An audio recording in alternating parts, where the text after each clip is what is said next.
এমন একটি দেশ লেবানন, কত কষ্ট করছে প্রবাসীরা। আজকের গন্তব্য, যেই প্রবাসীরা কষ্টে আছে কিছুটা তাদের পাশে দাঁড়ানো।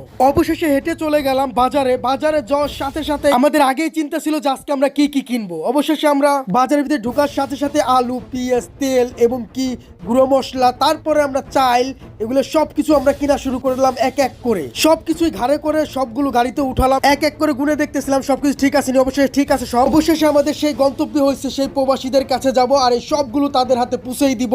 গাড়ি যখন চলতেছিল একটা কথায় মাথায় চিন্তা হয়েছিল যে সত্যি প্রবাসীরা এখন কতটা কষ্টে আছে। আমি নিজেও যেখানে থাকি একদমই সেফ না জায়গাটা, যেহেতু আমরা এই মালগুলো দুই জায়গাটাই দেবো, তাই অবশেষে আমরা আগে থেকে ভাগ করে রেখেছি। এক জায়গায় আমরা অলরেডি গাড়ি ব্রেক করে এগুলো সবগুলো নিজের হাতে উঠিয়ে দিয়ে এলাম। আর ওখানকার অবস্থা একদমই ভালো না। ওখানে আমরা সবগুলো বুঝিয়ে দিয়ে আমাদের গন্তব্য নেক্সট আমরা অন্য জায়গা যাব। আর এই জায়গাটা অনেক দূর। বোমের হাতটা সেভ করার জন্য প্রবাসীদের একদম পাহাড়ের উপরে নিয়ে গেছে। অবশেষে গাড়ি চালানোর পর ওখানে